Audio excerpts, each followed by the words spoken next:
Before we proceed, tell me any current affair of today, which is very, you can say that burning topic of today's. आज का कोई important topic बताओ.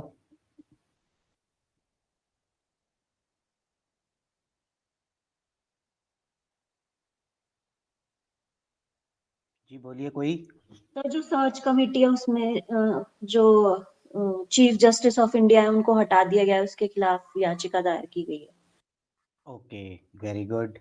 और एक कल बहुत ही इंपॉर्टेंट टॉपिक था जो हम करते करते डिस्कस रह गए, क्योंकि उससे पहले वाला करंट अफेयर था. ये वाला भी आपका इंपॉर्टेंट है, जो आपने बोला है कि अभी मतलब टर्मिनेट किया गया है उनको. तो सर्च कमेटी के बारे में, इलेक्शन कमीशन के बारे में है, ठीक है ना. तो ये सुप्रीम कोर्ट ने क्या बोला था कि जो इलेक्शन कमीशन ने जो रेजिग्नेशन दिया है ना, तो उसके बाद जो इलेक्शन कमीशन के पास सिर्फ और सिर्फ, आपको पता है ये तीन पर्सन होते हैं इलेक्शन कमीशन में. एक होता है चीफ इलेक्शन कमिश्नर, ठीक है ना. और दो उनके हो जाते हैं इलेक्शन कमिश्नर सिंपल वाले, ठीक है.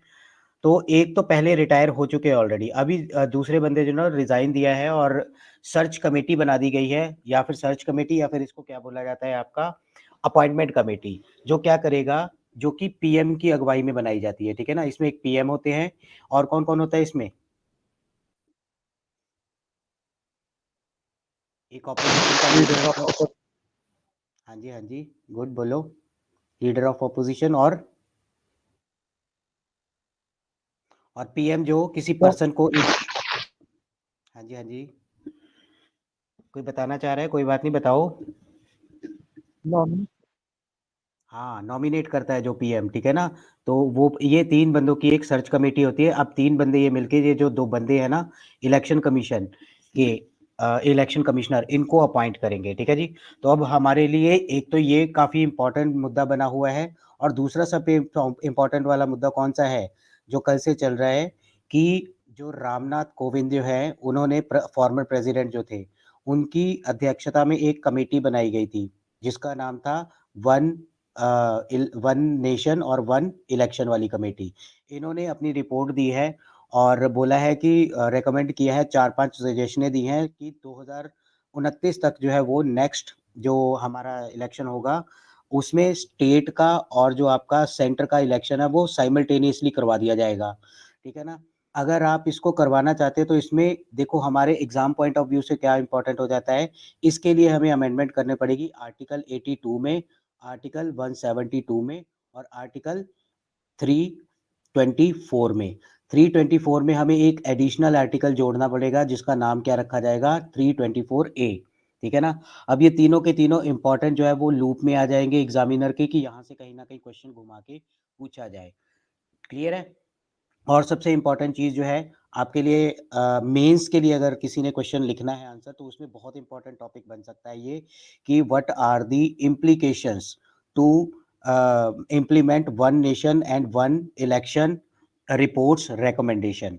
तो इसको क्रिटिकली एनालाइज करना है. क्रिटिकली एनालाइज करने के आप क्या क्या बता सकते हो यहाँ पे, पॉजिटिव और नेगेटिव बता सकते हो. कि पॉजिटिव क्या हो जाएगा, कि एक ही टाइम पे जो इलेक्शन होगा उससे खर्चा बचेगा इलेक्शन कमीशन का, ठीक है. मैन पावर जो है वो अ, लगेगी तो ज़्यादा, लेकिन उसकी एफिशिएंसी बढ़ जाएगी. जैसे आज के टाइम पे हम क्या कर देखते हैं, हर एक स्टेट में या फिर पूरे इंडिया में साल में लगभग लगभग 4 से 5 इलेक्शन होते हैं, ठीक है ना. अब उन इलेक्शंस में जो है वो कहीं न कहीं गवर्नमेंट ऑफिशियल्स की ड्यूटी लगती है, जो अपना मेन काम गवर्नमेंट का छोड़ के, अपने डिपार्टमेंट का छोड़ के ये एक्सटर्नल ड्यूटी को काम करते हैं. तो इससे क्या होता है, डिपार्टमेंट की अपनी एफिशिएंसी खत्म होती है. तो अगर एक टाइम पे ही इलेक्शन करवा दिया जाएगा, तो ये एफिशिएंसी को इम्प्रूव किया जा सकता है, ठीक है. एक इलेक्शन में करोड़ों का खर्चा आता है, उस खर्चे को बचाया जा सकता है, ठीक है. और जो है, जो मिसमैच होता है हमारे मेंटालिटी में, कि सेंटर में हमने बीजेपी को वोट डालनी है, स्टेट में हमने कांग्रेस को डालनी है, पंचायतों में किसी और को डालनी है, क्योंकि अपनी अपनी रिक्वायरमेंट के हिसाब से. तो ये रिक्वायरमेंट जो है वो अलाइन होने का भी काम करेगी, ठीक है ना. तो ये पॉजिटिव्स हो जाएँगे. नेगेटिव्स में क्या हो जाएगा, हमारे पास अभी इतनी ईवीएम्स नहीं है, ठीक है ना, जिससे हम क्या कर पाएँगे, सारी चीज़ों को मैनेज कर पाएँगे. तो ये कहीं न कहीं नेगेटिव इम्पैक्ट आएगा कि ईवीएम कहाँ से लाएँगे हम इतना. और दूसरा जो है वो बहुत बड़ी वैल्यू में जो है इलेक्शन कमीशन के पास मैन पावर होनी चाहिए, वो भी अभी अवेलेबल नहीं है. तो बहुत सारे ऐसे फैक्ट्स हैं जो पॉजिटिव और नेगेटिव कह के आप वहाँ पे मेंस में लिख सकते हो. और प्रीलिम्स के लिए आपके लिए ये पॉइंट इंपॉर्टेंट बन जाता है, कमेटी का नाम, कमेटी के चेयरमैन और इस कमेटी के अदर पर्सन। आपको क्वेश्चन पूछा जा सकता है कि वन नेशन वन इलेक्शन वाली कमेटी में चेयरमैन तो थे रामनाथ कोविंद, उसके अलावा इनमें से कौन से और मेंबर थे या कौन से मेंबर नहीं थे। ठीक है, तो अमित शाह जी हो गया, गुलाम नबी आज़ाद हो गए, एक एडवोकेट थे, तो मतलब 6 मेंबर का ये पैनल था एक। यहाँ तक क्लियर है सबको?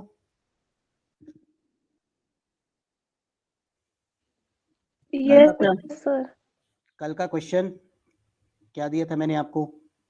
सर वही वो मैग्नेट की वाली डायरेक्शन अच्छा कैसे हाँ, पता चलती है। ठीक है, वो तो बता ही दिया था आपने। चलो let's start with our today's discussion on theories of origin of earth and planet. कल हमने देख लिया था कल तक कि यूनिवर्स में किस किस तरीके से हमारा यूनिवर्स में अलग अलग चीजें हैं, किस तरीके से स्टार्स बनते हैं और किस तरीके से बाकी चीजें वर्क करती हैं। ठीक है ना? कोई मुझे बताएगा ये सन स्पॉट क्या होता है? Sun spot. सर ये डार्क अपेयरिंग एरियाज होती हैं जो फोटोस्फेयर पे प्रेजेंट होती हैं और जहाँ पे सोलर फ्लेयर्स ओरिजिनेट करती हैं। वेरी ठंडे गुड। एरियाज होते हैं ये हाँ, कहीं ये पे। सबसे इम्पोर्टेंट वाला आसपास के जो एरियाज से उससे कंपैरेटिवली ज़्यादा ठंडे एरियाज होते हैं। अच्छा, ये सनस्पॉट जो है वो आपने वहाँ पे एक लाइन पढ़ी होगी, कितने साल बाद, कितने साइकिल बाद ये जनरेट होता है फिर से? 11 साल बाद। 11 साल बाद। ऐसा क्यों होता है? क्योंकि 11 साल बाद जो है वो सन की जो मैग्नेटिक फील्ड है, ठीक है ना, वो कहीं ना कहीं रिवर्स हो जाती है। नॉर्थ पोल जो है वो साउथ बन जाता है और साउथ नॉर्थ बन जाता है।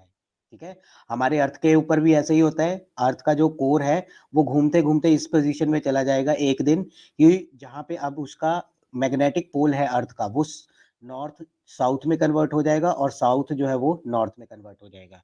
लेकिन इसमें अभी मिलियंस ऑफ मिलियन ईयर लगेंगे। लेकिन सन में जो है वो जल्दी फ्रिक्वेंटली होता ही है, क्योंकि अभी उसमें जो है वो अर्थ जो है वो ठंडी हो चुकी है, उसका आउटर जो सरफेस है वो एज कंपेयर टू कोर ठंडा है। लेकिन हमारे सन में ये प्रोसेस अभी यंग पोजीशन पे चल रहा है। क्लियर है? तो सन स्पॉट ये होता है। चलो नेक्स्ट चलते हैं हम। आज देखेंगे कि किस तरीके से अलग अलग साइंटिस्ट ने जो है वो थ्योरीज दी थी कि हमारे प्लैनेट सिस्टम जो है वो कैसे ओरिजिनेट हुए थे। ये जो टॉपिक है ये वैसे करवाया नहीं जाता हम, लेकिन अभी पिछले 1-2 साल में ना एक 2-3 क्वेश्चन बन चुके हैं इसके ऊपर। और एचएएस में तो इसके ऊपर क्वेश्चन आया था डायरेक्ट डायरेक्ट कि नेब्यूलर थ्योरी जो है, नेब्यूलर थ्योरी ये सबसे पहले किसने दी थी? तो वहां पे लिखा हुआ था कांत ऑप्शन था, और उसके बाद था जो आपका जीन एंड जेफरी था, जीन एंड जेफरी, और उसके बाद लाप्लास था। क्या क्वेश्चन पूछा गया था कि जो हमारे पास नेब्यूलर थ्योरी है वो किसने दी थी? तो इसका आंसर था जो है वो कांत। कांत ने सबसे पहले दी थी, ये 1750s में इसने ये थ्योरी दी थी। एग्जैक्ट डेट अगर मैं बोलूँ 1755 में इन्होंने इस थ्योरी को propound कर दिया था। उसके बाद इसी थ्योरी को जो है वो एडवांस लेवल पर लेके गए थे कौन? लैपलास। ये कब लेके गए थे? 1796 में। अब ये थ्योरीज होती क्या है इसके बारे में एक एक करके डिस्कस कर लेते हैं।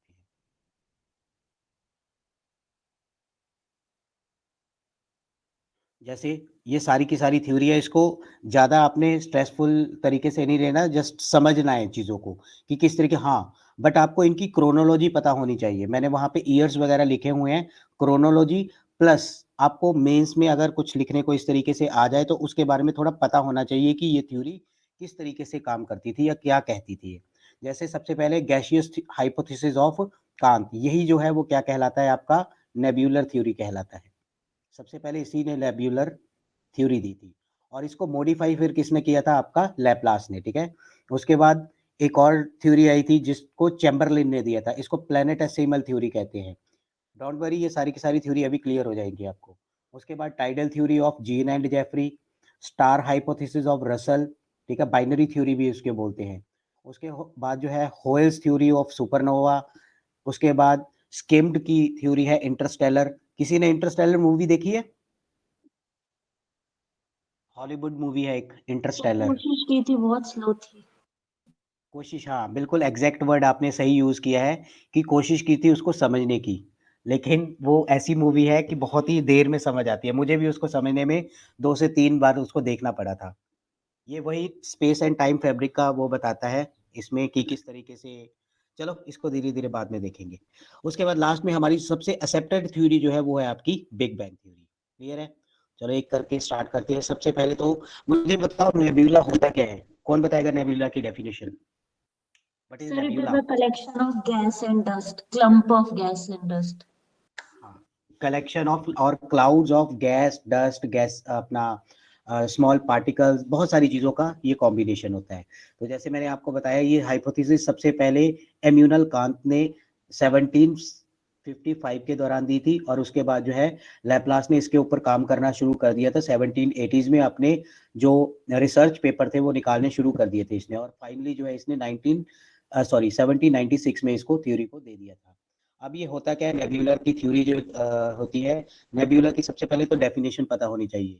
ये क्या होता है? एक तरीके से अमॉर्फस अमाउंट ऑफ क्लाउड्स होते हैं किसके? गैस और डस्ट के। ठीक है, जैसे कि यहाँ पे बताया हुआ है, ये देख लो यहाँ पे, ये है एक तरीके से आपके पास डस्ट का क्लाउड है, बहुत ही ज्यादा डेंस है। पहले तो क्या था, ये है एक्चुअल में नेबुला, बहुत ही सेपरेटेड सेपरेटेड है, स्पेस है इसमें बहुत ज्यादा। डस्ट मतलब एक तरीके से ये डेंसिटी को एक्वायर नहीं हुआ है, बहुत ही ज्यादा स्प्रेड है ये स्पेस में। धीरे धीरे जब ये घूमता शुरू हो जाएगा तो ये क्या करेगा, आपस में ये कंडेंस होना शुरू हो जाएगा। ठीक है, ये देखो एरो लगे हुए हैं ना, ये मतलब क्या हो रहा है, ये जो धूल के कण है वो इकट्ठे होने शुरू हो गए हैं। उसके बाद ये क्या करेगा, एक पर्टिकुलर रिंग बना लेगा, उसमें से बहुत सारे जो है वो स्टार निकलेंगे, जैसे मैंने कल आपको समझाया ही था। और उसके बाद स्टार बनेंगे, खत्म होंगे, ये पूरा का पूरा प्रोसेस एक चलता है हमारे पास नेब्यूला में। नेक्स्ट है आपका ये वाला, लिख लो आप कि नेब्यूला प्रोसेस कैसे करता है। जो सबसे पहले कांट ने थ्योरी दी थी ना, कांट और लैप्लास की थ्योरी में सिर्फ एक फर्क है। क्या? कांट ने बोला था कि नेब्यूला होता है, ये लैप्लास ने भी बोला था। उसने बोला था जो अपना कांत ने पहली थ्योरी दी थी, कांत ने बोला था कि ये इनिशियली जो नेब्यूला है ना वो कोल्ड है, बस यही फ़र्क है इन दोनों में। नेबुला शुरू-शुरू में जो कोल्ड था और वो घूमने लगा। इसने कुछ नहीं बताया वो कोल्ड कैसे था, घूम कैसे रहा था, यही जो चीज़ है उसको वो उसके नेगेटिव या फिर फीडबैक या फिर क्रिटिक्स में आते हैं। अगर आपसे पूछ लिया जाए what are the drawbacks of Kant theory of nebula, तो आप उसमें बोल सकते हो कि इसने कुछ नहीं बताया कि कोल्ड क्यों था। इसने ये थ्योरी ये बताने में भी असफल रही कि वो घूमने क्यों लगी। ठीक है ना? तो ये सारी की सारी उस टाइम पे इसने थ्योरी दी थी और इसके लैकूना थे, उसके लूप होल्स थे इस थ्योरी के। उसके बाद जब ये नेबुला घूमने लगा, स्पिन करने लगा, तो यहाँ से क्या बनने लगे, स्टार्स वगैरह कब बनने लगे। स्टार फिर से कूल हुए, जैसे उसका अंदर का इंजन जो है हीलियम हाइड्रोजन सब कुछ खत्म हो गया, तो वो क्या करना लग जाता है, व्हाइट ड्वार्फ बन जाता है और कंडेंस होना शुरू हो जाता है। उसके बाद कंडेंस होने के एक्रीशन क्या होता है, एक तरीके से इकट्ठा होना, इसको बोलते हैं एक्रीशन। मतलब सारे पॉइंट जो है वो एक पॉइंट पे आके मिलना शुरू हो जाएंगे, इकट्ठा होने शुरू हो जाएंगे, एक्रीशन होगा। एक्रीशन किस तरीके से होगा, जो सबसे हैवी वाली चीज होगी वो बिल्कुल एक्सिस में होगी, सेंटर में होगी। जो उससे हल्की वाली चीज है वो उसके बाहर, उससे हल्की वाली चीज है उसके बाहर, उसके हल्की वाली चीज है उसके बाहर। इसको आप एक एग्जांपल से भी समझ सकते हो। आपने क्या करना है, एक गिलास में जो है दूध थोड़ा ले लेना है और उसमें जो है ना पत्ती डाल देनी है। पत्ती डाल के उसको क्या करना है, इस तरीके से चम्मच से घुमाना है। जब आप घुमाओगे तो देखोगे पत्ती के जो पार्टिकल्स है वो कहाँ पे होंगे, साइड पे लगेंगे या फिर सेंटर में आ जाएंगे।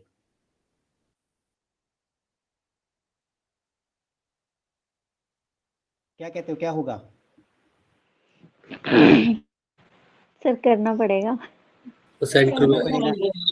बिल्कुल सिंपल सी चीज है, सेंटर में होंगे। ये हाँ चीजें हमें बहुत अलग अलग जगह पे देखी होंगी। ठीक है ना? जब आपने वो लोकल लैंग्वेज में कहते हैं ना, हवा जो चलती है गोल गोल घूमने वाली, छोटा वाला साइक्लोन, उसमें पत्ते वत्ते जो होते हैं, हैवी चीजें जो होती हैं वो किस में चली जाती है, सेंटर में चली जाती है ना। चलो कोई भी इसको करके देख लेना, सेम ऐसे ही होता है। तो इसी तरीके से यहाँ पे भी हुआ। यहाँ पे क्या होने लगा, एक्रीशन के बाद जो है वो हैवी चीजें अंदर डेंसिटी के आधार पर और क्या बनने लगा, एक तरीके से लेयर्स बनने लग गई।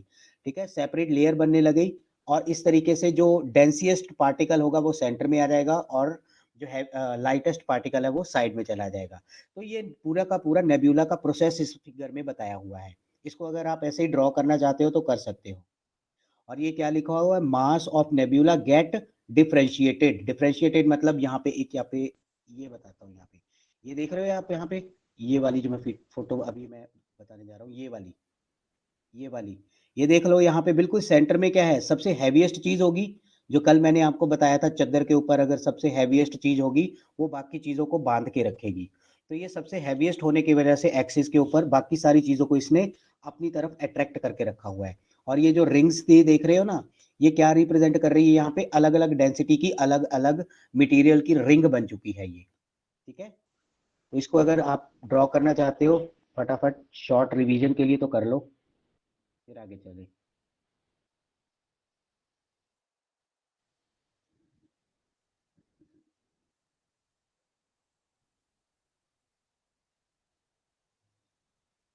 हमारे अर्थ में भी यही चीज निकल के आती है सामने। अर्थ के जो आउटर फेस है वहां पे आपको कौन सा एलिमेंट दिखेगा, वहां पे या तो आपको सिलिका दिखेगा, ठीक है ना, या फिर आपको क्या दिखेगा, एल्यूमिनियम दिखेगा। ये सबसे लाइटेस्ट मटेरियल है, ठीक है ना। उसके बाद और अंदर जाएंगे, जब हम क्रस्ट से अंदर मेंटल की तरफ जाएंगे तो हमें मैग्नीशियम वगैरह या फिर और आइटम भी यहाँ पे मिलने शुरू हो जाएंगे। और भी अंदर जाएंगे हम, जब अगर कोर में जाएंगे तो वहां पे हमें जो है वो निकल वगैरह या फिर फेरस, लोहा, मतलब जितना हैवी मटेरियल होगा उतना ही डेप्थ में वो जाता रहेगा। तो इस तरीके से हमारे अर्थ में भी लेयर बनी हुई है। सबसे छोटी वाली लेयर है वो अभी की कोर है, उसके बाद जो है मेंटल है, और सबसे लाइटर मटेरियल जो है वो कहाँ पे आपका क्रस्ट में है। बना लिया ये? Yes sir. ठीक है, तो नेक्स्ट चल रहा हूँ मैं। यहाँ पे सेम वही चीज बताई हुई है कि नेबुलर हाइपोथेसिस क्या था, एक पूरा का पूरा डस्ट का गुबार था, ठीक है ना। वो धीरे धीरे क्या हुआ, इकट्ठा होना शुरू हुआ और उसने अलग से डिफरेंशिएटेड एक रिंग बना ली। सेंटर में बिल्कुल हैवीएस्ट मटेरियल आ गया, जो आपका क्या बना, सन बना, और उसके बाद जो है वो प्लैनेट्स बनने शुरू हो गए बाकी बचे हुए मटेरियल के। ठीक है जी, तो ये है। नेक्स्ट आपका है nebula. In this process differentiated mass जो है वो जनरेट हो जाएगा। बस आपने ये लिख लेना है सबसे पहले, तो आप इस तरीके से लिख लो, कांत की थ्योरी। कांत की थ्योरी में वो वाला आप डायग्राम बना लो, और उसमें ये वाला जो चीज है ना, आपने ये वाली चीज यहाँ पे आपने लिखना है कोल्ड, ठीक है ना। उसके बाद जो है आपने लिखना है लैपलास थ्योरी।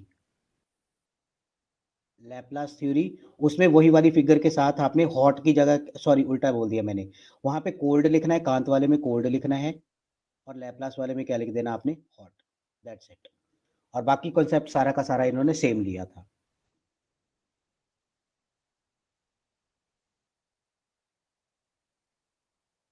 ठीक है, अब ये जो थ्योरी थी, अब इसके मेरिट क्या थे, मतलब इसने सबसे बेस्ट एक्सप्लेन क्या किया है कि हमारे अलग अलग जो प्लैनेट्स हैं वो किस में एग्जिस्ट करते हैं, वो एक प्रॉपर लेयर्ड स्ट्रक्चर में एग्जिस्ट करते हैं। जैसे हमारी अर्थ भी जो है उसका इंटीरियर जो मैंने अभी बताया एक लेयर्ड फॉर्म में है। वो क्यों है, वो ऑलरेडी मैंने आपको वहां पे नेब्यूलर थ्योरी में समझाया कि डेंसिटी के आधार पे जो है वो मटेरियल इकट्ठा हुआ था। तो इस चीज में ये सबसे अ, अच्छी थ्योरी साबित हुई। लेकिन अगर आपसे पूछ लिया जाए कि इस थ्योरी के नेगेटिव्स क्या हैं, तो सबसे पहले वही चीज कि नेब्यूला जो वो कोल्ड क्यों था, ठीक है ना, क्या थ्योरी है उसके पीछे। नेब्यूला जो है वो घूमने क्यों लगा इस तरीके से, वो भी इसकी कमी है एक, ठीक है। और तीसरा जो चीज है आपका, बस ये दो मेन यहाँ पे कमी आ जाएंगी। ऐसे ही सेम आपका लाप्लास वाले में आ जाएगा कि हॉट कैसे था वो, क्योंकि अभी हमें पता है ना, हम ये जानते हैं कि बिग बैंग थ्योरी में जो छोटा सा ब्लास्ट हुआ था उसकी वजह से हीट जनरेट हुई थी। लेकिन उस टाइम पे बिग बैंग थ्योरी वगैरह अभी आई नहीं थी, इसीलिए ये उस टाइम के नेगेटिव्स होते होंगे। तो हॉट था, और दूसरा जो है ये भी स्पिन क्यों करने लगा, ठीक है ना, क्या इसके पीछे रीजन था। इसके पीछे रीजन देने वाला एक बंदा बाद में आया, उसने बोला था ये स्पिन होने का कारण जो है वो है आपका डार्क मैटर। सुना है कभी किसी ने डार्क मैटर के बारे में? दुनिया का सबसे महंगा डार्क मैटर और एंटी मैटर, एंटी मैटर, ये जो चीजें, दो चीजें हैं, ये पूरे यूनिवर्स में सबसे महंगी चीज है, सबसे महंगी चीज। ठीक है, अच्छा मैं अगर आपसे पूछूं पूरे यूनिवर्स में, पूरे के पूरे यूनिवर्स में, other than anti matter and dark matter, सबसे महंगी चीज क्या है, सबसे कॉस्टली चीज क्या होगी,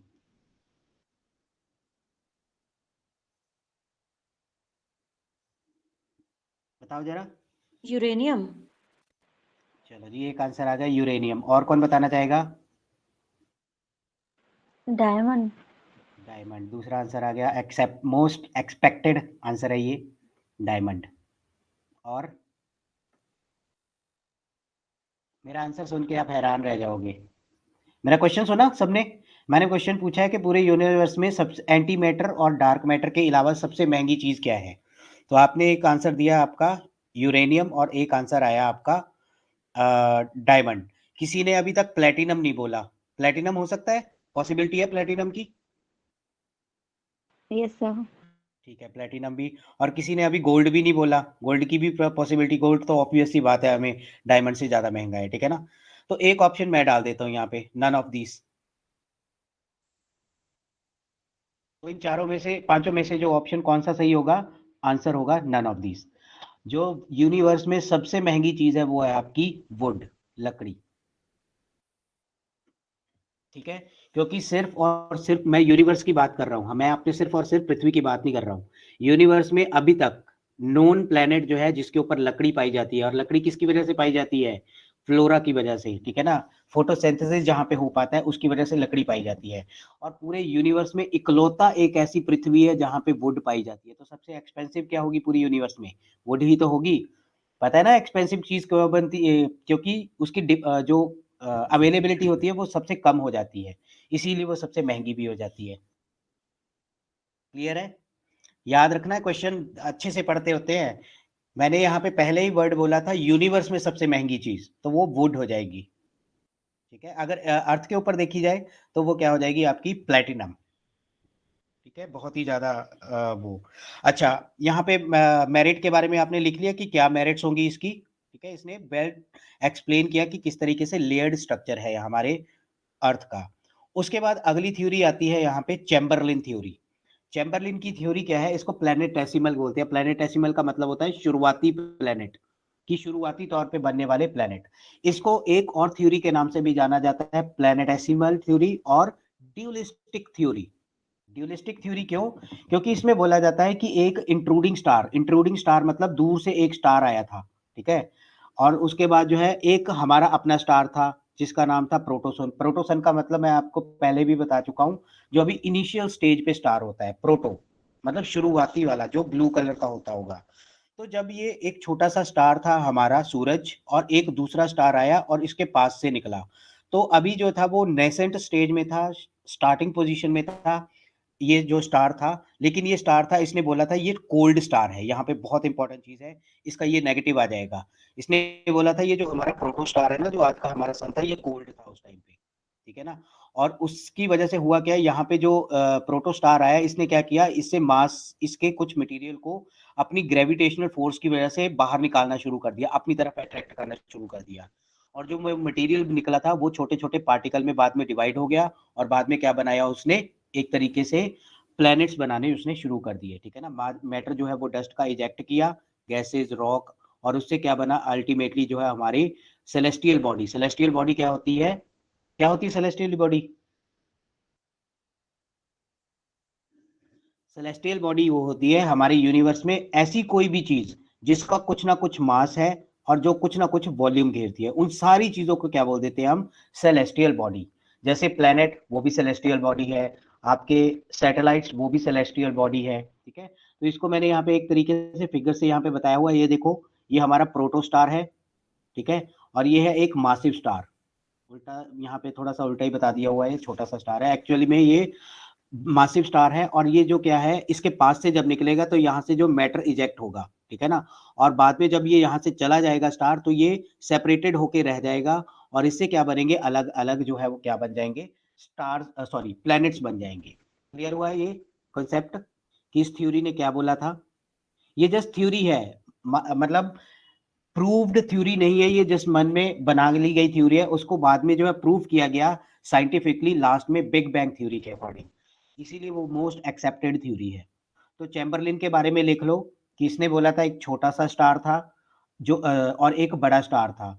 जब बड़ा स्टार छोटे स्टार से, हमारे अपने प्रोटो स्टार से के पास से निकला, तो छोटे वाले स्टार से बहुत सारा मटेरियल निकला, और वो क्या बन गया अल्टीमेटली?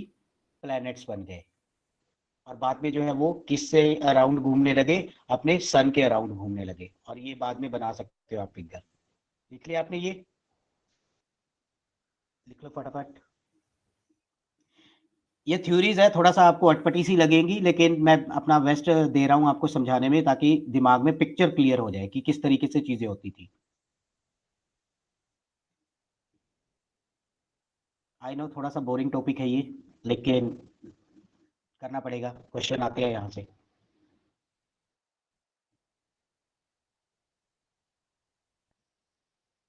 और ये थ्योरी कब आई थी, ये ईयर भी साथ में लिख लेना आपने, 1905 में।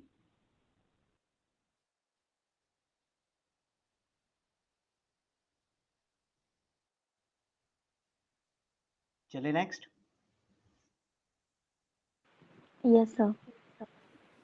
सर एक बार पिक्चर दिखा दो।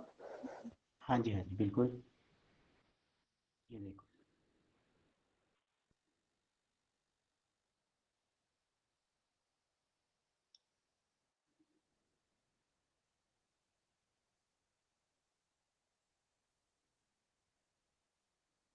अब इसमें मेरे को एक नेगेटिव कोई बता सकता है कि इसमें नेगेटिव क्या होना हो सकता है?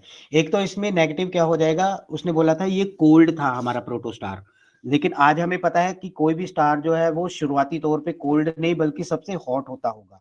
ठीक है, उस टाइम पे उनको ये चीज कॉन्सेप्ट नहीं पता थे अभी, लेकिन आज हम जानते हैं, इसीलिए बता पाते हैं कि ये नेगेटिव इसका कॉन्सेप्ट। एक तो ये हो गया, और इस फिगर को देख के कोई आइडेंटिफाई कर सकता है कि क्या कमी रही होगी यहाँ पे प्लैनेट्स, मतलब और क्या कमी रही होगी यहाँ पे इस थ्योरी में?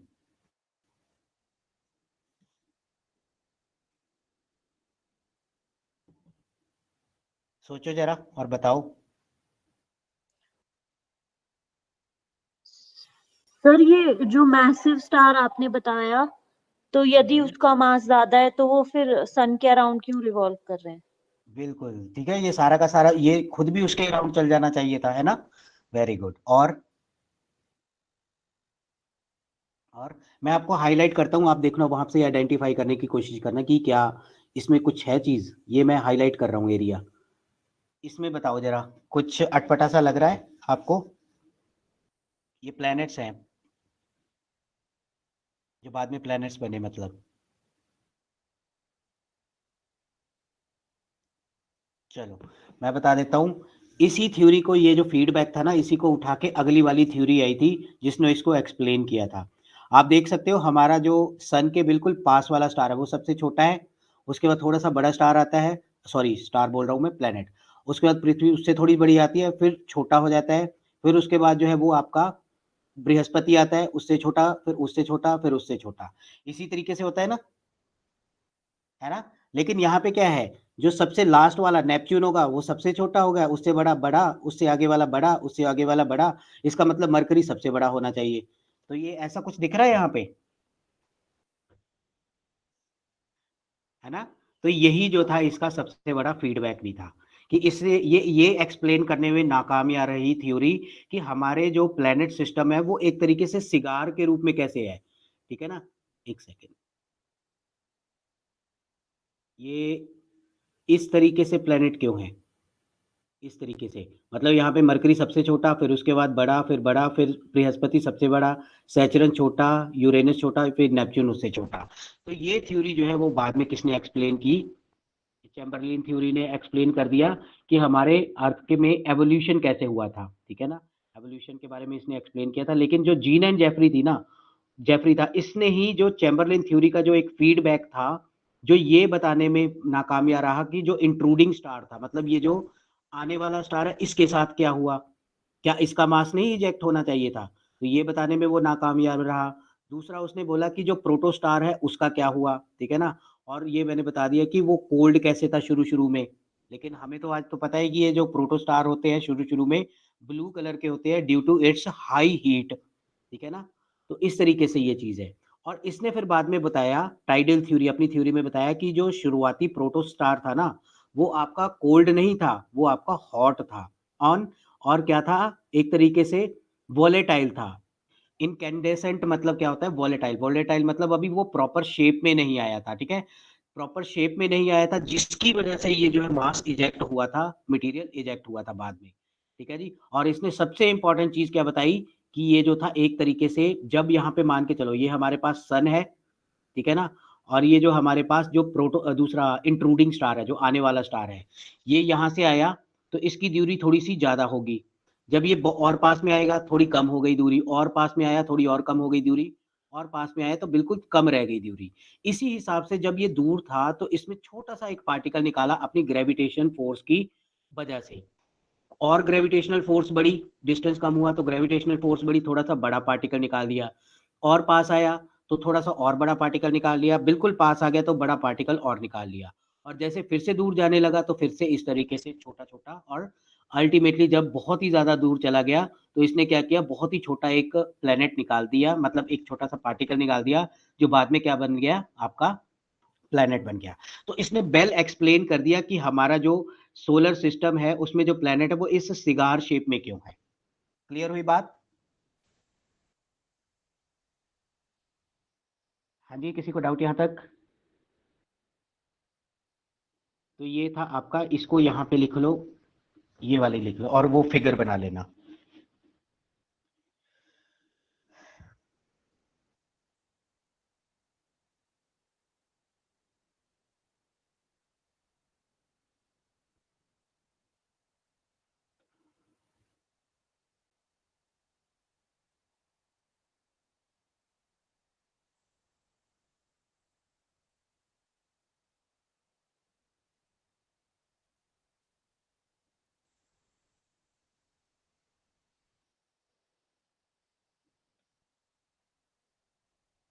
अच्छा, अभी मेरे दिमाग में एक क्वेश्चन आया, ये कल के लिए आपका क्वेश्चन है। टाइम, टाइम तो सबको पता है ना, तो टाइम जो होता है, समय होता है, क्या वो नेचुरल है या फिर मैन मेड है, जो हम अर्थ के ऊपर देखते हैं?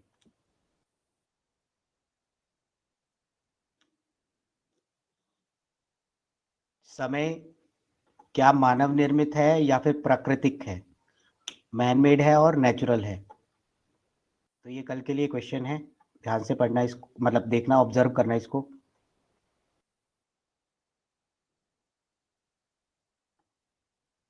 चले आगे।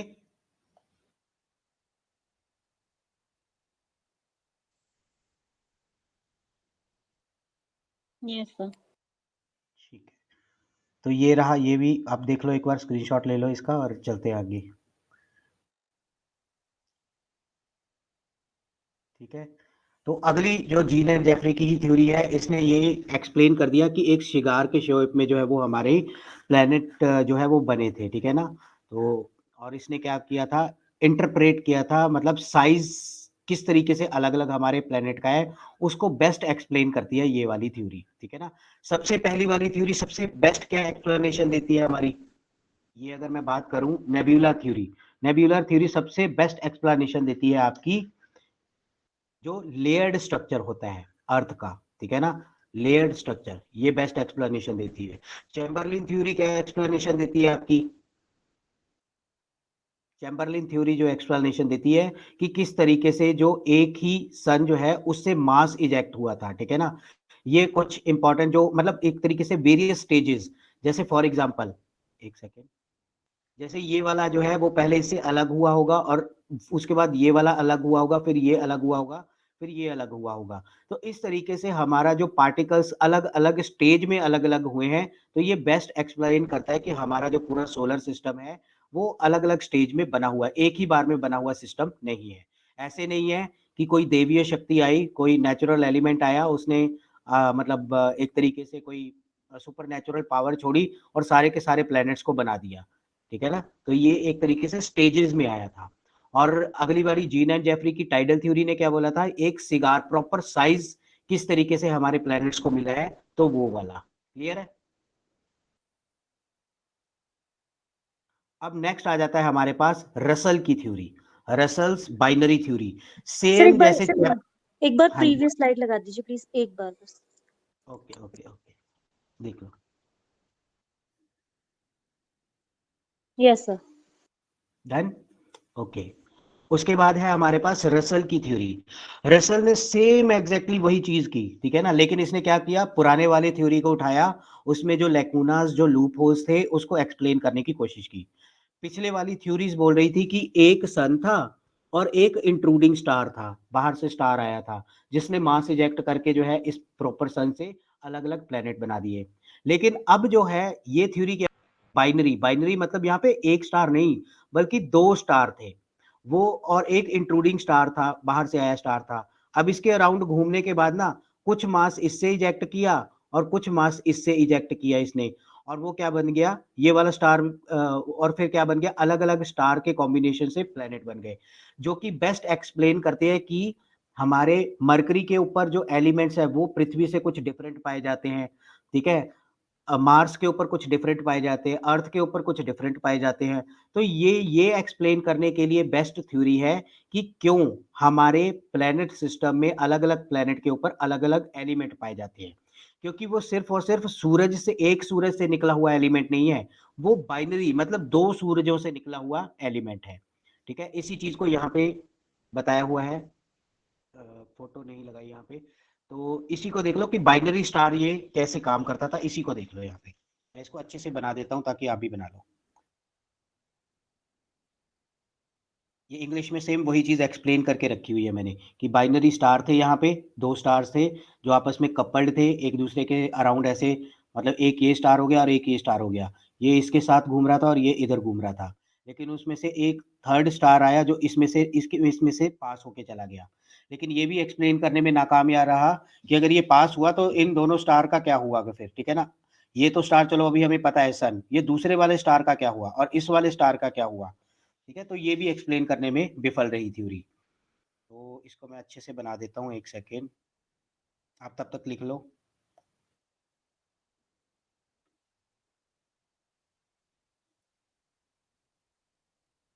एक स्टार, दूसरा स्टार और तीसरा इंट्रूडिंग स्टार, ठीक है? ये आया और इस तरीके से इसने चक्कर लगाया और कुछ मटेरियल इधर से आए और कुछ मटेरियल इधर से आया और इसका भी पता नहीं कहाँ गया और इसका भी पता नहीं कहाँ गया। जो रिमेनेंट बचा वो आपका ओरिजिनल सन और ये छोटा स्टार और बड़ा स्टार, फिर उसके बाद छोटा स्टार, छोटा स्टार, छोटा स्टार, और इधर वाला जो सन था वो पता नहीं कहाँ गया, ठीक है? तो इसको देख लो आप। समझ आई रसल की थ्योरी, बाइनरी थ्योरी? तो इसने वही चीज यहाँ पे लिखी हुई है, इसने ये एक्सप्लेन नहीं किया जो इंट्रूडिंग स्टार था, आया हुआ स्टार था बाहर से, उससे क्या हुआ, ठीक है ना? और जो दूसरा वाला बाइनरी स्टार था उसका क्या हुआ, बस इसने ये बता दिया कि स्टार 1 मतलब सन 1 और सन 2 से ये मटेरियल इजेक्ट हुआ, फिर दूसरे नंबर वाला स्टार और ये इंट्रूडिंग स्टार कहाँ गया ये पता ही नहीं है। बट ये एक्सप्लेन ये कर देता है कि हमारे जो प्लैनेट्स में अलग अलग मटेरियल जो पाए जाते हैं वो किस वजह से पाए जाते हैं, बस ये एक्सप्लेन करने में ये कामयाब रहा। क्लियर है? Yes sir. चलो नेक्स्ट चलते हैं फिर। तो रसल ने यही बताया यहाँ पे कि इजेक्ट कर दिया, सेम वही चीज़ है, रिवॉल्व कर रहा था और प्रोटोस्टार जो हमारा रह गया, ये किस चीज़ को एक्सप्लेन करता है कि हमारे प्लैनेट्स की जो कॉम्पोजिशन है वो डिफरेंट क्यों है, जबकि हमारा सन जो है वो उसकी कॉम्पोजिशन अलग है, ठीक है? तो यही ये चीज़ एक्सप्लेन करता है यहाँ पे। नेक्स्ट चल रहा हूँ मैं। अगर अब आ जाता है हमारे पास होयल्स थ्योरी, होयल्स के बाद एक और आ जाती है स्कीमिट और उसके बाद बिग बैंग थ्योरी। बस ये लास्ट थ्योरी है 2, इसके बाद आपका थ्योरी वाला जो बोरिंग वाला पोर्शन है वो खत्म। इसके बाद हम चलेंगे प्लैनेट्स के ऊपर कि प्लैनेट्स किस किस तरीके की क्या क्या प्रॉपर्टी शो करते हैं, ठीक है? कौन से प्लैनेट में को आपका रेड प्लैनेट बोला जाता है, कौन सा प्लैनेट जो हॉट प्लैनेट है, कौन सा प्लैनेट जो है वो शाइनिंग प्लैनेट कहलाता है, किस प्लैनेट की जो स्पिन है, जो एक्सिस ऑपोजिट एक्सिस में वो चक्कर लगाता है, और ये ऐसा क्यों है, रीजन क्या है इसके पीछे, वो सारी की सारी चीजें नेक्स्ट उसमें कवर होंगी, ठीक है? तो होयल्स थ्योरी, होयल की सुपरनोवा थ्योरी, ये सेम वही चीज है जो हमने ऑलरेडी पहले की है। जो हमने सबसे पहले की थी ना वो बिग बैंग थ्योरी, आपका नेब्यूलर थ्योरी, आपका जो चैम्बरलिन थ्योरी, चैम्बरलिन की जो वो आपकी प्रोटोस्टार वाली थ्योरी थी, ठीक है ना? उसके बाद जो है आपकी रसल की जो बाइनरी थ्योरी और ये सुपरनोवा थ्योरी, इन सारी की सारी थ्योरी को कंबाइन करके कौन सी थ्योरी बना दी गई फिर आज लास्ट में आपकी बिग बैंग थ्योरी, ठीक है? हमने देखा था ना बिग बैंग में नेब्यूला भी था, वहां पे एक तरीके से वो नेब्यूला घूम भी रहा था, ठीक है ना, गर्म होने की वजह से, और उसके बाद जो है वो अलग अलग तरीके के उससे स्टार भी बन गए थे। मतलब किसी ना किसी थ्योरी के बेस्ट पोस्टुलेट उठा के ही क्या बनाई गई है, आपकी बिग बैंग थ्योरी बनाई गई है और इसीलिए सबसे एक्सेप्टेड थ्योरी है।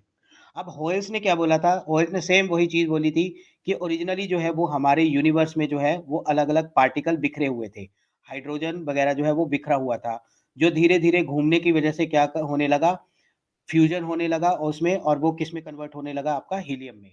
ठीक है, तो अल्टीमेटली जो है वो हीलियम किस में कन्वर्ट हुआ, पूरा का पूरा हाइड्रोजन जो एलिमेंट है वो खत्म हो गया फ्यूल, और उसके बाद क्या बना, आपका रेड जाइंट बनना शुरू हो गया, व्हाइट जाइंट बनना शुरू हो गया, और उसके बाद अल्टीमेटली क्या बन जाएगा, यहाँ पे एक और चीज आएगी, ब्लैक जाइंट भी, ब्लैक जाइंट भी बनेगा।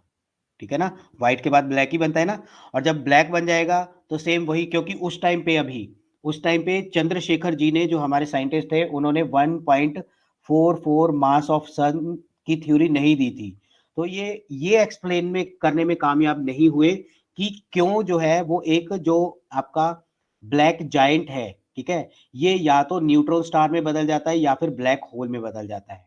तो इसकी थ्योरी का सबसे नेगेटिव जो पॉइंट है वो यही है कि ये एक्सप्लेन नहीं करिए कर पाए कि ब्लैक जाइंट होने के बाद जो है वो ब्लैक होल या फिर न्यूट्रॉन स्टार क्यों बन जाता है।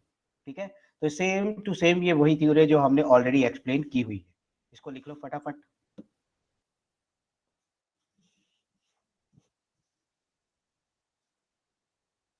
इसको आगे फिगर में भी बताया हुआ है जो मैंने, उसको भी देखेंगे।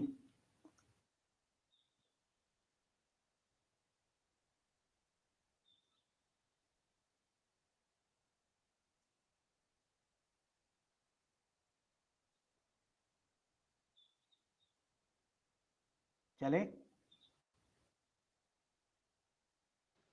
Yes sir.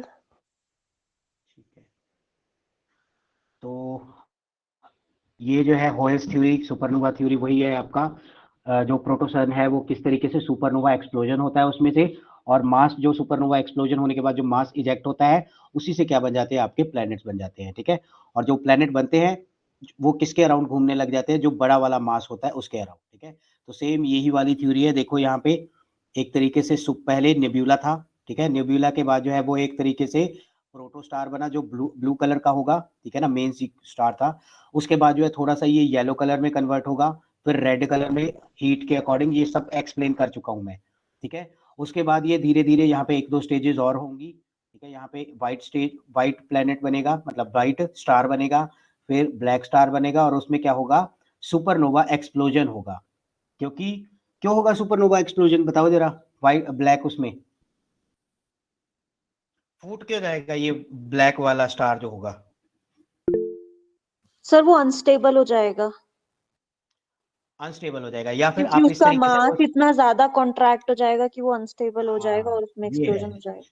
बिल्कुल बिल्कुल, मास उसका, उसकी डेंसिटी इतनी, सबसे इंपॉर्टेंट अगर चीज ये बोलोगे ना आपकी, कि उसकी डेंसिटी इतनी ज्यादा हाई हो जाएगी कि वो क्या करेगा, अपने आप के मास को संभाल नहीं पाएगा, जिससे क्या करेगा, वो ब्लास्ट होगा, और ब्लास्ट होने के बाद वही वाली थ्योरी है आपकी 1.44 वाली। ठीक है, अगर उससे ज्यादा मास है तो ब्लैक होल, अगर उससे कम मास है तो वो न्यूट्रॉन स्टार में कन्वर्ट हो जाएगा। तो एक न्यूट्रॉन स्टार नहीं बनेगा, बहुत सारे न्यूट्रॉन स्टार बनेंगे, जिससे फिर से वो क्या बनेगा, नेब्यूला की फॉर्म में घूमना शुरू होगा, और बहुत सारे न्यूट्रॉन स्टार आपस में कंबाइन होंगे और एक मेन सोर्स बना लेंगे, मेन मतलब इस तरीके से ये साइकिल चलता रहेगा। ठीक है जी, इसको अगर बनाना चाहते हो तो बना लो, नहीं तो स्क्रीनशॉट लेना तो स्क्रीनशॉट ले लो। तो इस तरीके से ये पूरा का पूरा साइकिल चलता रहता है। और ये जो ब्लैक होल है ये क्या करेगा फिर, इसके अंदर इतनी ज्यादा ग्रेविटी होती है, इतनी ज्यादा ग्रेविटी होती है कि ये अपने आसपास वाली चीजों को ये क्या कर लेता है, अपनी ग्रेविटी के अंदर खींच लेता है, और ये उसके बाद जो है वो कोई भी चीज जो है, इवन के लाइट भी जो है वो इस ग्रेविटी को आर पार नहीं कर सकती। ठीक है, और आज के टाइम पे जो है वो ब्लैक होल है, वो ब्लैक होल याद रखना, ब्लैक होल आपका डार्क मैटर, और आपका एक एंटी मैटर, ये जो है आज भी सस्पेंस का कारण बना हुआ है साइंटिस्ट के लिए कि ये एक्चुअल में चीजें हैं भी हैं या नहीं। इसके लिए पता है आप लोगों को, महाराष्ट्र में जो है एक तरीके से ऑब्जर्वेटरी लगाई जा रही है, और हमारे जो लद्दाख में भी एक ऑब्जर्वेटरी लगाई गई है। ठीक है ना, डार्क स्काई ऑब्जर्वेटरी या फिर न्यूट्रिनो स्टार ऑब्जर्वेटरी, ये क्या करती हैं ऑब्जर्वेटरीज, अगर स्पेस में यूनिवर्स में कहीं पे भी सुपरनोवा एक्सप्लोजन होता है, सॉरी, सुपरनोवा एक्सप्लोजन होता है, तो उसकी वजह से क्या होता है, स्पेस एंड टाइम फैब्रिक में ना रिपल्स पैदा होते हैं इस तरीके से, और उन रिपल्स को जो है, उन वेव्स को जो है वो ये ऑब्जर्वेटरी डिटेक्ट कर लेती है, ठीक है ना। तो ये ग्रेविटेशनल फोर्स को या ग्रेविटेशनल वेव्स को डिटेक्ट करने के लिए ऑब्जर्वेटरी बनाई गई है। ये करंट अफेयर में काफी चलता है, अभी रिसेंटली लद्दाख में और एक नेशनल पार्क में ये बनाया गया है, ठीक है, ऑब्जर्वेटरीज। क्लियर है यहां तक? सुना है ये न्यूज किसी ने? न्यूट्रिनो ऑब्जर्वेटरी या डार्क स्काई ऑब्जर्वेटरी, नहीं सुना? चलो कोई बात नहीं, करंट अफेयर में कवर होती है ये चीजें। उसके बाद आ जाता है भाई ये वो चीज है, होयल्स का सुपरनोवा एक्सप्लोजन। इसने क्या किया था, सबसे बेस्ट एक्सप्लेन कर दिया था कि किस तरीके से हमारे प्लैनेट्स बने थे। लेकिन अभी भी ये एक्सप्लेन नहीं कर पाया कि ब्लैक होल किस तरीके से बनता है और न्यूट्रॉन स्टार किस तरीके से बनता है, क्योंकि अभी जो है वो इसके पास ये वाला कॉन्सेप्ट नहीं था, ठीक है, 1.44 वाला। उसके बाद आ जाता है हमारे पास स्केमिड थ्योरी। ये बिग बैंग थ्योरी से पहले की लास्ट थ्योरी है। इसने भी क्या किया यहाँ पे, इसने सेम वही चीज बताई यहाँ पे कि जो आपका, इसने सबसे अच्छे तरीके से एक्सप्लेन पता क्या किया, इसने कांत की और लैपलास की थ्योरी उठाई। इसने क्या किया, इसने बस एक्सप्लेन ये कर दिया कि एक उसमें नेगेटिव था ना कि कोल्ड क्यों है या फिर हॉट क्यों है, और दूसरा नेगेटिव था उसका कि वो स्पिन क्यों करने लगा, नेब्यूला जो था वो स्पिन क्यों कर रहा है। तो उसका इसने सबसे बेस्ट एक्सप्लेनेशन दी। इसने बोला कि जो हमारे यूनिवर्स में अलग अलग सेलेस्टियल बॉडीज है ना, उनके बीच के स्पेस को कोई एक ऐसी चीज घेरे हुए है जो इनको घूमने पे मजबूर करती है, और वो चीज कौन सी है, वो है आपकी डार्क मैटर, ठीक है। डार्क मैटर ही है जो हर एक चीज को बांध के रखे हुई है और उसको घुमा रही है गोल गोल, ठीक है। और ये क्यों घुमा रही है, ये आज भी साइंटिस्ट के लिए एक वो बना हुआ है, सर्च का कारण बना हुआ है, ठीक है जी। इन चीजों को सर्च करने के लिए हमने नहीं, नासा ने एक मिशन भेजा है, वॉयजर 1, वॉयजर 2, सुना है इसके बारे में? ये ओनली स्पेसक्राफ्ट है जो हमारे सोलर सिस्टम से अब बाहर चला गया है।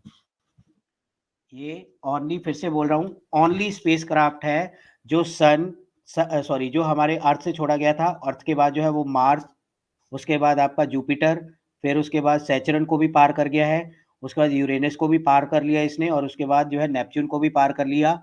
क्यूपिलर बेल्ट के एंड शोर पे ये पहुंचा हुआ है। इसके बाहर जब निकल जाएगा तो वहां से भी ये हमें अपना सिग्नल वगैरह, मैसेज वगैरह भेजता रहेगा।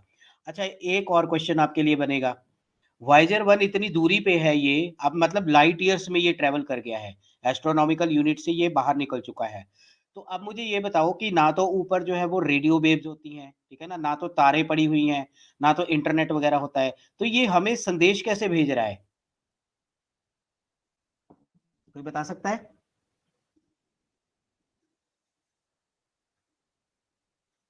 ये ऑलरेडी हम डिस्कस कर चुके हैं अपने पहले लेक्चर में, यूनिवर्स में। मेरा क्वेश्चन समझ आया ना, कि ये इतनी दूर है कि अब ना तो कोई इंटरनेट काम कर रहा है, यहाँ पे कुछ भी चीज काम नहीं कर रही है, लेकिन फिर भी हमें ये एक तरीके से सिग्नल, सारी की सारी इंफॉर्मेशन कैसे दे रहा है। ये भी बता रहा है हमें कि हमें एक ब्लैक होल मिला है, उसकी फोटो भेज रहा है, कभी कभी ये बता रहा है कि कहीं दूर लाइट ईयर में एक ब्लास्ट हुआ है, ठीक है, सुपरनोवा एक्सप्लोजन। ये सारी की सारी चीजें हमें पता कैसे चल रही हैं, वो पता चल रही है हमें इलेक्ट्रोमैग्नेटिक स्पेक्ट्रम। याद है हमने क्या देखा था कि बिग बैंग थ्योरी के बाद जो है ना, वो बहुत सारे रेडियो वेव्स, बहुत सारे इलेक्ट्रोमैग्नेटिक वेव, विजिबल वेव्स, ठीक है, alpha wave, beta wave, X rays, gamma rays, ये सब कुछ इजेक्ट हो रही है। इवन हमारे सन से भी ये सारी की सारी चीजें इजेक्ट हो रही हैं। तो हम इलेक्ट्रोमैग्नेटिक रेडिएशन से ये सारी की सारी चीजें कैप्चर कर पाते हैं। इलेक्ट्रोमैग्नेटिक रेडिएशन जो ये भेजता है अलग अलग फ्रीक्वेंसी और अलग अलग वेवलेंथ के ऊपर, उन फ्रीक्वेंसी और उन वेवलेंथ को हम किस में कन्वर्ट कर लेते हैं, इलेक्ट्रिक सिग्नल में कन्वर्ट कर लेते हैं, और उसी इलेक्ट्रिक सिग्नल को फिर हम डिजिटल डेटा में कन्वर्ट करके स्टडी कर पाते हैं किसी भी चीज को। क्लियर हुआ ये चीज? तो इसने क्या बताया कि ये जो स्पिन करती है कोई भी चीज, वो किसकी वजह से करती है, आपकी डार्क मैटर की वजह से। चले आगे।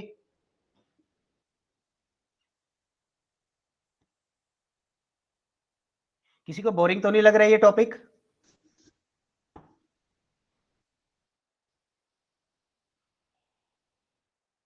सबको लग रहा है इसका मतलब, कोई जवाब नहीं आया। चलो क्या कर सकता हूँ अब मैं। नेक्स्ट है आपका, स्कैबिड ने यही बताया कि जो डार्क मैटर है वही रीजन है कि इसको एक्सप्लेन करने का। मतलब एक तरीके से इसने ये तो बता दिया कि डार्क मैटर घुमा रहा है, लेकिन क्यों घुमा रहा है वो जैसे मैंने अभी आपको बताया कि आज भी ये कारण बना हुआ है कि ये एक्चुअल में स्पिन क्यों करवा रहा है डार्क मैटर सारी चीजों को।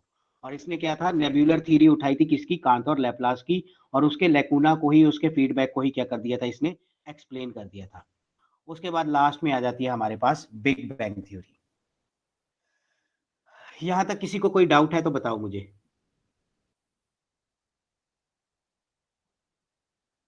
No doubt, clinic all clear, सब कुछ क्लियर है। चलो, सुन रहे हो ना, मैं अकेला जैसे स्क्रीन पहले शो नहीं की थी और मैं लिखता चला जा रहा था, अब ऐसे ही नहीं हो रहा हो कि मैं बोलता चला जा रहा हूँ और पीछे सब क्विट कर चुके हैं। 1 मिनट में देख लूँ सबको। हाँ सारे हैं, ठीक है ठीक है, गुड। चलो अब आ जाते हैं हमारे पास बिग बैंग थ्योरी। अब इसको एक्सप्लेन करने की ज़रूरत है, ऑलरेडी पहले ही बता चुका हूं मैं कि हाँ ये इंपॉर्टेंट है कि बिग बैंग थ्योरी को पहले किसने प्रोपाउंड किया था, पहले किसने बताया था। ये एक साइंटिस्ट थे, जॉर्ज ली नेत्रे। तो इन्होंने 1920 में ये थ्योरी दी थी, लेकिन उस टाइम पे इस थ्योरी को किसी ने माना नहीं था। लेकिन इस थ्योरी को सबसे एडवांस लेवल पे कौन लेके गए, गैमेनो। गैमेनो नाम के साइंटिस्ट थे, इन्होंने इस थ्योरी को इवॉल्व किया। ये इंपॉर्टेंट पॉइंट है लिखने वाला। ये सेम वही चीज है यहाँ पे कि एक पॉइंट था जो सडनली जो है वो एक तरीके से एक्सप्लोड हुआ उसमें, और उससे बहुत सारे सन वगैरह जो है वो निकल के सामने आ गए। सेम वही चीज है यहाँ पे। ये है आपकी बिग बैंग थ्योरी। देखो यहाँ पे एक छोटा सा पॉइंट था जिसमें न्यूट्रॉन स्टार या फिर जो ब्लैक ब्लैक अभी मैंने बताया था ना, ब्लैक ड्वार्फ। ब्लैक ड्वार्फ मतलब एक बन जाता है आपका व्हाइट कलर का और एक ब्लैक कलर का। ठीक है ना, जो ब्लैक कलर का होता है वो अपना मास या फिर अपनी डेंसिटी को संभाल नहीं पाता और ब्लास्ट हो जाता है। सेम यहीं पे भी ऐसी चीज, कुछ ऐसी चीज एग्जिस्ट करती थी जो अपने डेंसिटी को संभाल नहीं पाई, जो ब्लास्ट हुआ, और ब्लास्ट होने के बाद जो है वो इस तरीके से आज तक जो है वो चीजें फैलती चली जा रही हैं। शुरू में गैस और डस्ट के पार्टिकल बने, थोड़े से ठंडे हुए तो गैलेक्सीज बनानी शुरू की, और गैलेक्सीज बनी, और उसके बाद मल्टीपल गैलेक्सीज बन गई। ये पूरे एक गैलेक्सी है, दो गैलेक्सी, तीन, चार, इस तरीके से गैलेक्सीज बनी। और उसमें से जो है वो फिर से स्टार टूटने फूटने लगे। मतलब ये एक तरीके से बनने और बिगड़ने का प्रोसेस जो है विद इन गैलेक्सीज भी चल रहा है। यहाँ से तो चल ही रहा है, लेकिन विद इन गैलेक्सीज भी ये चीजें चल रही हैं, और अल्टीमेटली हम ये सब कुछ देख रहे हैं आज के टाइम पे बैठ के। क्लियर है यहाँ पे big bang theory? Yes, sir. Yes, sir. ठीक है, ये है यहाँ पे हाई डेंसिटी और हाई टेम्परेचर था। ठीक है, 13 से 15 बिलियन पहले ये ब्लास्ट हुआ और यूनिवर्स का इस तरीके से मोस्ट एक्सेप्टेड थ्योरी आई। ये है आपका एज ऑफ आवर यूनिवर्स। ठीक है, अब ये लास्ट पॉइंट रह गए। लास्ट पॉइंट, इसको अभी कवर कर लें या फिर कल? ये लास्ट स्लाइड है। अभी कर लीजिए। ठीक है, एक्चुअल में और कुछ नहीं है, हमें ये भी तो बताना चाहे पड़ेगा कि अगर आपसे कोई पूछ लेंगे कि जो बिग बैंग थ्योरी है वो मोस्ट एक्सेप्टेड थ्योरी क्यों है, उसके एविडेंस बताओ, तो हमें तीन सबसे इंपॉर्टेंट एविडेंस मिलते हैं। एक इंपॉर्टेंट एविडेंस मिलता है रेड शिफ्ट। हमें ये बताया जाता है कि ये देखो, एक सेकेंड, ये जो हमारा यूनिवर्स है ना, वो क्या कर रहा है, फैल रहा है। ये बिग बैंग थ्योरी कहलाती बताती है। फैल क्यों रहा है, क्योंकि शुरुआत में ये ब्लू कलर का था, एक सेकेंड, ब्लू कलर का था, उसके बाद ये इंडिगो कलर का हुआ, फिर सॉरी पहले वॉयलेट कलर का था, इंडिगो, फिर ब्लू, फिर उसके बाद ग्रीन, फिर उसके बाद ऑरेंज, फिर येलो, फिर उसके बाद रेड। ठीक है ना, और आज के टाइम पे जो हमें यूनिवर्स दिख रहा है वो एक तरीके से जब हम पिछले लाइट्स को स्टडी करें ना, यहाँ से आने वाली लाइट को स्टडी करें, तो ये लाइट चलती आ रही है, इस लाइट का ना जो colour with respect to time वो चेंज होता चला जा रहा है, और इसी को क्या बोला जाता है, रेड शिफ्ट। ऐसा क्यों है, क्योंकि ये क्या है, ये वेवलेंथ के अकॉर्डिंग है ना, यहाँ पे कम वेवलेंथ है, यहाँ पे ज्यादा वेवलेंथ है, यहाँ पे और ज्यादा वेवलेंथ हो गई, और यहाँ पे हम तक पहुंचते पहुंचते किसी भी लाइट की वेवलेंथ वो हो जाएगी सबसे ज्यादा। तो इसी तरीके से बोल रहे हैं यहाँ पे कि रेड शिफ्ट हो रहा है, शुरू से लेके अभी तक जो है हमें वो रेड कलर का दिख रहा है, इसीलिए इसे बोला जा सकता है कि ये मोस्ट एक्सेप्टेड थ्योरी है, ठीक है ना, वेवलेंथ वाला। और दूसरा जो है, मैंने आपको बताया कि जब बिग बैंग हुआ था तो उसमें बहुत सारी रेडिएशंस निकली थी, और वॉयेजर 1 जो है वो अभी इतना दूर जा चुका है कि हम इन रेडिएशंस का ही सहारा ले सकते हैं, ठीक है ना। अगर हमारे सोलर सिस्टम में ही सिर्फ और सिर्फ चीज ये रेडिएशंस अवेलेबल होती तो हम ये बोल सकते थे कि बिग बैंग थ्योरी जो है वो फेल हो गई है, क्योंकि सोलर सिस्टम के बाहर तो ऐसी कोई चीजें एग्जिस्ट करती नहीं है, कोई वेव्स, कोई इलेक्ट्रोमैग्नेटिक रेडिएशन, विजिबल चीजें, तो ये तो एग्जिस्ट करती नहीं है। इसका मतलब ये पहले से एग्जिस्ट करती चली आ रही है, तभी हमें ये यहाँ से ही कहीं ना कहीं हमें visible rays, electromagnetic, X-ray, gamma ray, ये यहीं से चलती आ रही है। वॉयेजर 1 जो है, मान के चलो ये हमारी गैलेक्सी है, इससे बाहर आ गया तो यहाँ पे भी हमें ये इलेक्ट्रोमैग्नेटिक स्पेक्ट्रम दिख रहा है। अगर हम इससे स्टडी करें तो यहाँ पे भी हमें दिखेगा, यहाँ पे भी दिखेगा। तो इसका मतलब ये है कि एक ऐसा कोई पर्टिकुलर पॉइंट था जहां से ये सारी की सारी वेव्स आ रही थी, ठीक है ना। तो ये दूसरा वाला पॉइंट हो गया। और लास्ट वाला पॉइंट मैंने आपको बता ही दिया, हमने अपने अर्थ के ऊपर अलग अलग जगह पे ऑब्जर्वेटरी लगा के रखी है, ताकि मान के चलो इस वाली पोजीशन के ऊपर, इस वाली पोजीशन के ऊपर अगर कोई ब्लास्ट होता है, ठीक है ना, तो उससे क्या होगा, पूरे स्पेस एंड टाइम में इस तरीके से रिपल्स पैदा होंगे। जैसे हम पॉन्ड में, तालाब वगैरह में पत्थर मारते हैं ना, तो डिस्टर्बेंस पैदा होती है, तो वो उस तरीके से रिपल्स पैदा होते हैं। उसको हम वैसे ऑब्जर्व नहीं कर सकते, लेकिन कुछ साइंटिफिक चीजों को लगाकर, कुछ साइंटिस्ट चीज इक्विपमेंट लगाकर उसको ऑब्जर्वेटरी के थ्रू ऑब्जर्व, एंटीनास वगैरह के थ्रू ऑब्जर्व किया जा सकता है। और ऐसे हमें बहुत सारे जो ग्रेविटेशनल वेव्स के एविडेंस मिल चुके हैं, जो कहीं ना कहीं बहुत दूर नेब्यूला के फटने से, या फिर आपके जो आपका स्टार फटता है उसके फटने से बनता है। तो ये तीनों के तीनों एविडेंस हमें ये प्रूफ कर देते हैं कि कहीं ना कहीं हमारा जो स्टार है, ये सॉरी हमारा यूनिवर्स है, वो किस थ्योरी से बना है, बिग बैंग थ्योरी से बना है। ये तीनों की तीनों एविडेंस आपको क्लियर हुए?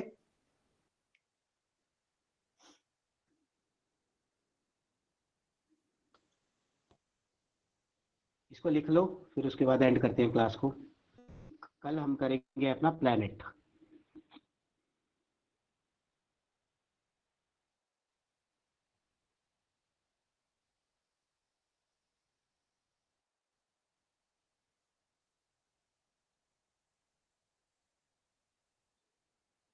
डन?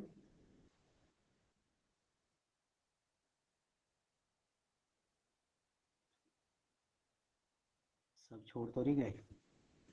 यस सर, हो गया। हो गया, ओके। तो ये देख रहे हो यहाँ पे आपको दिख रही है ब्लू लाइट, फिर उसके बाद चेंज हो रहा है, ये पूरा का पूरा यूनिवर्स फैल रहा है इस तरीके से, ठीक है। चलो ठीक है जी, थैंक यू, कल मिलते हैं अब।